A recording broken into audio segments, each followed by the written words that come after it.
সাইরা তীব্রমতে চাই আমরা এখানে আমি অনেকবার মিছিল করে গেছি, কারো অফিসে কিছু করছি না, কারো একটা বাড়ি মারছি না, আমরা সুস্থভাবে গেছি। তো যেদিন ভোট বানানো শেষ এদিকে মিছিল আমি গেছি, এখানে বাজি ফোটাইছে, আমি হাট অনুরোধ করে গেছি ভাই আপনারা আনন্দ করেন কিন্তু কারো বাড়ির জন্য হামলা না হয়, আমি অনুরোধ করি। তারপরেও এখানে এই সমস্ত ঘটনা যাতে এরকম না করে আপনারা শান্তিপূর্ণ থাকেন।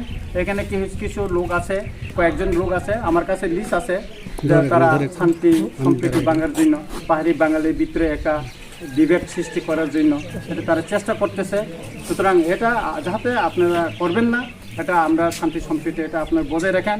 আপনারা যে কোনো সমস্যা হলে পুলিশ প্রশাসনকে আপনারা খবর দিবেন, আমাকে দিবেন, আমার নম্বর এই এলাকাতে আমি দিয়ে গেছি, আপনি যে কোনো মুহূর্তে ইয়ে করবেন।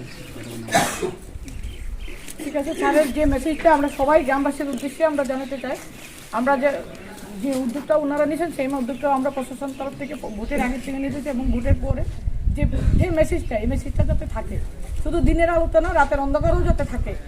কারণ আমরা যে কথাটা কয়ে যেতেছি অনেক সময় রাতের অন্ধকারে কী হয়, ভালো জিনিসটা একজন যদি বুঝাই তাই এটা কয় যে দূরের থেকে আইছে, যে হ্যাঁ লুক এসে বাইরের থেকে আইসে মারবো, এটা রাতের অন্ধকার বেশি ছড়ায়।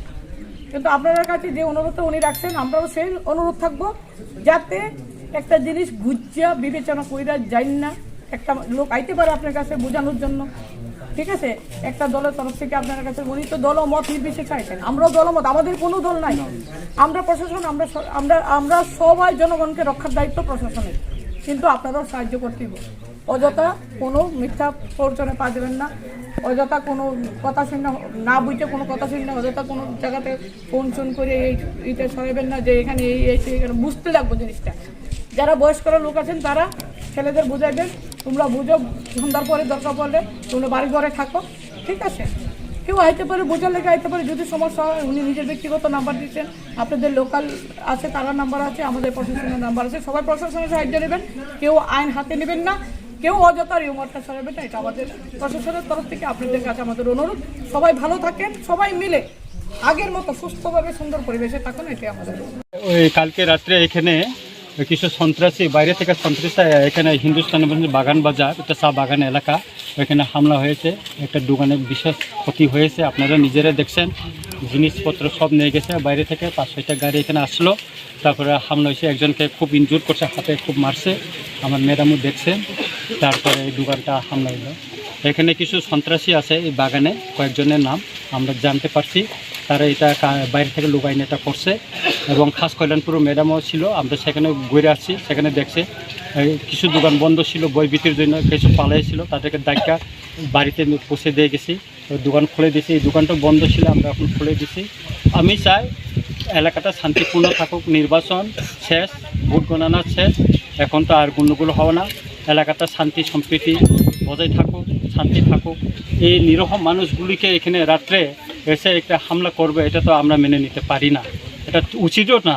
এখানে আমি সবাইকে বলছি, যারা বিজেপি করে তারা বিজেপি করুক, যারা সিপিএম করুক, আমি নির্বাচনের সময় তাদেরকে কারোর বাড়িতে আমি এসে বলছি না যে আমাকে ভোট দেন বা ইয়ে করেন, আপনারা যার ইচ্ছা ডেমোক্রেটিক পার্লামেন্টারি সিস্টেমে যাকে আপনারা চান তাকে ভোট দেন, এটা আমি বলছি। এবং নির্বাচনের পরে আমি ঘুরে গেছি এবং এলাকায় ঘুরে বলে গেছি, এবং যেদিন ভোট গণার দিনও আমি খাস কল্যাণপুরে বিজেপি ভাই তারা ইয়ে করছিল, বাজি ফোটাইছিল, আমি হাত জোড়াট করে গেছি, এলাকাতে আপনারা গণ্ডগোল করবেন না, তারা বলছিল গণ্ডগোল করবো না, কিন্তু সেখানে গিয়ে দেখলাম যে একজন মহিলাকে রেপ করবে, একটা যুবতী, হ্যাঁ, গৃহবধূকে রেপ করবে, তো কীরকম কথা, একটা দোকান উল্টাই দিয়ে গেল, এখানে দোকান বাংশু সারা রাত, এই মহিলাগুলি আজকে সারা রাত জঙ্গলের ভিতরে কাটাইছে, হ্যাঁ, এরকম এতে কীরকম, এটা সন্ত্রাস করে বিজয় উৎসব করলে তো হবে না তো, হ্যাঁ, শান্তিপূর্ণ গভর্নমেন্ট আসবে যাবে, এটা পরিবর্তন হবে, হবে, এটা থাকবে। আমরা তো বলছি না, আমরা তো বিরোধীদের আসনে বসবো, আগামী দিনে রাজনীতিতে আমরা একই হইতে পারি, 10 দিনের ভিতরে পরিবর্তন হইতে পারে, অনেক কিছু হয়ে যেতে পারে, তখন কি করবে? তো এখানে কে করছে না করছে, সব তো লোকালের লোক আছে, তো এখানে এই দোকানটা কে দেখাইলো, এখানে লোকাল যদি না থাকে, লোকালটা দেখাইছে, লোকালের দায়িত্ব আনছে এখানে সন্ত্রাসীরা। আমি চাই এলাকার সবাই মিলেমিশে থাকুক, যার যার পার্টি, গণতন্ত্র দেশে যার যার মতামত প্রকাশ করার অধিকার আছে, তার সাংবিধানিক অধিকার আছে, তো বজায় থাকুক, এটাই চাই। এবং যাতে কেউ এখানে কাউকে গুজব ছড়াইয়া যাতে বিভ্রান্ত না করে, মানুষকে ভয়ভীতি না করে, সেটার জন্য আমি সবার কাছে অনুরোধ জানাচ্ছি।